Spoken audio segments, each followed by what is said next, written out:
Bechoros Daf Yud Gimel. We're finishing the last Mishnah that doesn't have Gemara in Perek Halakech Uber Chamoray. Says the Mishnah, there's 4 mitzvahs that there's a certain order that they have to be done.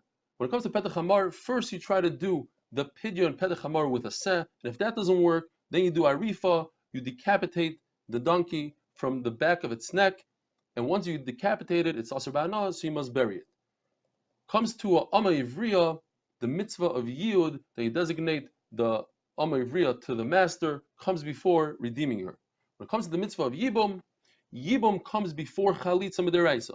However, Rabbanan said that since in our days people don't have the right intent, then Chalitza comes before Yibum.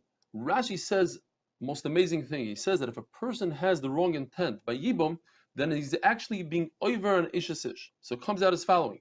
You have Ruvain who does the same exact act. He's Makayim a mitzvah d'oraisa. You have Shimon who does the same exact act, but with the wrong intent, and he's over on one of the Shalish Chamuros, one of the 3 worst Averis of Ishasish.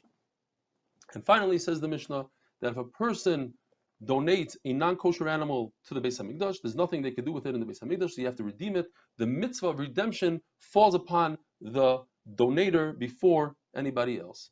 Hadrun alach perek hamoicher uber chamoray. Halukech uber chamoray. The following 5 prakim deal with not, as we discussed until now, Petach Hamar, the firstborn donkey, but rather the firstborn kosher animal.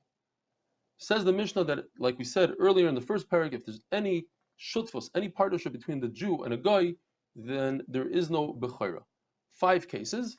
The first case is if the Jew bought the unborn firstborn kosher animal from a guy, or the guy bought the firstborn kosher animal from a Jew, but the mother remained the Jews, or there's a partnership, or there's kablanus. Kablanus means that the guy works for the Jew and he splits the offspring with the Jew, or the Jew works for the guy and the Jew splits the offspring with the guy. In all 5 cases, since there's a guy's involvement, there's no bechira, because it says in the pasuk, Be Yisrael. Ask the Gemara, why did the Masechta start off with Petach Hamar and not with the kosher animal? Says the Gemara, one pshat is because the Tana loved the pshat that the reason why we do Petach Hamar, the only non-kosher animal that we do the redemption on is a donkey, is because the donkey we have a karsatayv to, because it helped us take out the great shalal, the rechush gadol from Mitzrayim. And another pshat is because the halachas of Petach Hamar are much less than the halachas of the regular kosher animal bechar, which is the next 5 prakim, and therefore we just learned the smaller, the less halachas, and now we're going to go on to the larger halacha of bechar of a kosher animal. Once we discussed how a guy buys from a Jew and a Jew buys from a guy, so we need to understand in what way does a guy and a Jew buy from each other? How do they buy from each other? So a Jew buys from another Jew with money according to Rabbi Yochanan and according to Rish Lakish ben Meshicha. A guy from a Jew and a Jew from a guy is also machlekes, the reverse. According to Ameimar, they both buy from each other with Meshicha, they pull. And according to Rabbi Shia, it's with money. So if a Jew buys from a guy, then it becomes completely the Jews, and he's chayiv in a bechar. And if a guy buys from a Jew, then it becomes completely the guys, and he's pater from bechara. The Gemara says that according to Rabbi Oishia, that he learns that a Jew buys from a guy and a guy buys from a Jew with money. He learns from the pasuk because it says in the pasuk, "Oy kanoi miyada misecha," that if you buy something from your friend, then it's Meshicha is from your friend. But if it's not your friend, if it's a guy, then it has to be another kinyan. It has to be money. Says the Gemara, perhaps there's no kinyan at all by a guy. Says the Gemara, that can't be, because a guy could buy a slave.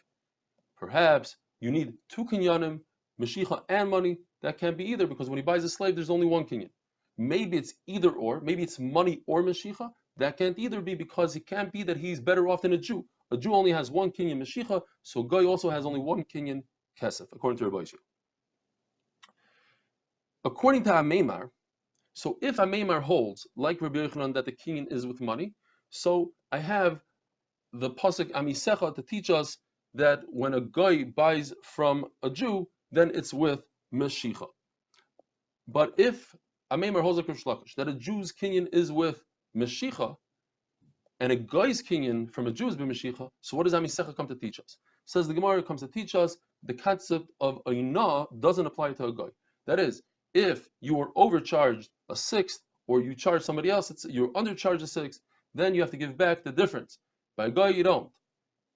And the pasuk al toinu ish achiv, that comes to teach us not between a guy and a Jew, but rather between a Jew and Hegdish. There's no concept of inah by Hegdish. You could rip off Hegdish, although with the Rabbanon you have to give back the money.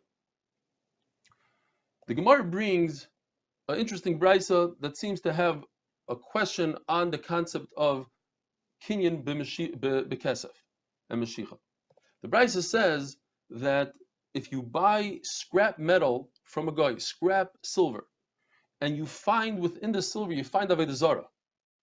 Says the brisa, if you didn't give money, but you did mashicha, you have to remember that. He did mashicha, but did not give money, then give it back. Yachzir. But if he did mashicha and money, then it's already the Jews. Once it's the Jews, avodah zarah that belongs to the Jew, there's no way out. You can't damage it, you can't redeem it, you must destroy it completely. You have to put it in Yam HaMelach, in the Dead Sea. The question is, if money is the kinyan, then why do you have to do mashicha as well? So Rav Ashi says that when it says that he did mashicha, money and mashicha, it's not necessarily what the Tana meant. The Tana meant he did money, but he used the word mashicha because in the Reisha it says he didn't do mashicha. So in the Sefer it says he did mashicha.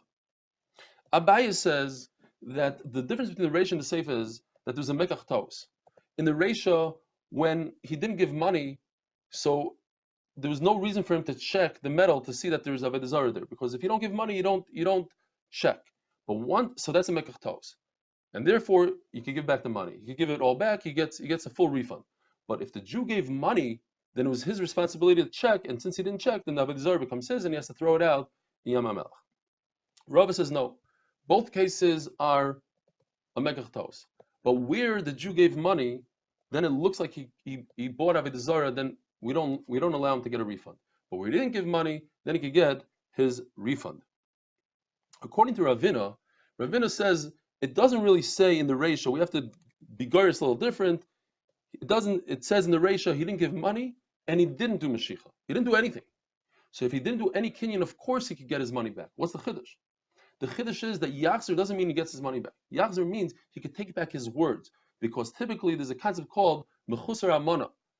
You lack integrity. You have to keep your words. Your words mean something. But when it comes to doing business with a guy, since they don't keep their word, so we don't have to keep our word, and there's no problem of mechusar amana. Have a wonderful day.